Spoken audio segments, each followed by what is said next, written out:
Hey, hi everyone. Welcome back. So, guys, as part of the previous session, we have seen a simple example on numbers, right? So, let us continue with a different example right now. So, here I'm creating a new file with the name as a primitive data type 2.ts. Okay, this is the 2.ts file that I have created. Now this time I want to define a string. So string is a keyword basically which is used to define a group of characters either in a double quote or in a single quote.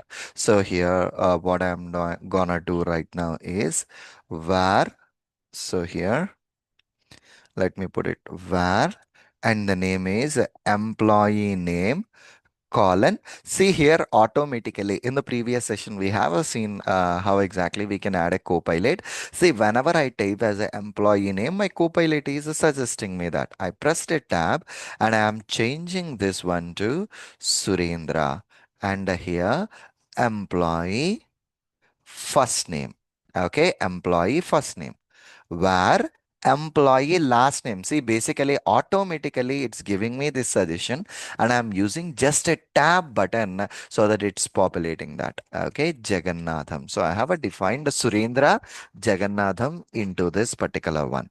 And right now, I just want to print this information. So here, console.log. Okay, console.log. Here, employee name. Okay, employee name. This I'm stating as add the first name plus add the second name to this particular string. That's it. Save this program and hit this particular play button. Okay. And if you look at this particular output, employee name Surendra Jagannatham is being printed down to the console. So here, guys, if you clearly observe, we are just using a plus symbol to add two different strings here. See, employee first name is a one string where I have used a plus followed by a space. Okay, followed by the last name that I have used. Okay, perfectly all right. And on top of this particular one, here we have a user Surendra Jagannatham both in a double quotes. Now, the Jagannatham, I'm trying to store it in a single quote. Okay, I'm trying to store it in a single quote. And let me try to run the program and check it out. Still the same output. You can use either the double quote or a single quote, but the only thing is universally, let's try to do the same value. Okay, let's try to do the same value. And right now, I want to store a Boolean value. So here, var is logged in. Okay, is logged in a Boolean. I can define a true or a false into that. And here, I'm defining console.log is logged in. I'm just defining that particular status here. I'm defining that particular status here.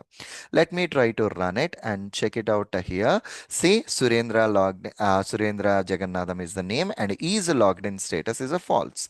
Okay, perfectly all right. Good enough. And then the next data type that we need to consider here is an undefined.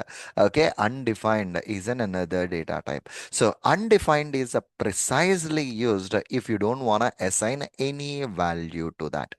Right. So in general, this undefined represents a variable that has not been assigned any value. Okay, so here let item count. Okay, so let item count undefined. So here I'm defining this particular one as an undefined. That's it, guys. Let item count undefined. So I'm just undefining it. And here console.log item count is I'm trying to print this particular item count, and let's check it out what it's being printing down to the console. So when I run it, as I haven't defined it, so the output is saying as an undefined. But you haven't defined any value to that. That's the reason the output is coming as an undefined. Okay, probably I can use a var. I'm defining it as emp emp last login. Okay, emp last login. I'm defining it to a null value here. Okay, the data type here itself I'm defining it as a null. So here console.log emp, and here this is the one. And of course you need to, for this particular emp last login, you just need to define that particular value as well. Okay, so this is a mandatory, which is variable value. Okay, must be set explicitly. Okay, must be set explicitly. Okay, let me try to run this particular one and check it out here. Okay, console.log, where it is being printed last login. Okay, so why the last login is having an issue? So emp last login, console.log emp last login. Let me try to run it one more time and check it out. What happened here? See here, it is a null. So the values got a returned somehow. I might have entered a wrong value. That's the reason it got a fail earlier. But this is the way how exactly it execute the null value. Perfect. It's all about the data types, the primitive data types with a small set of examples, guys. In the next session, we will be picking up with the further examples. Okay. Thank you. See you again in the next session. Bye bye.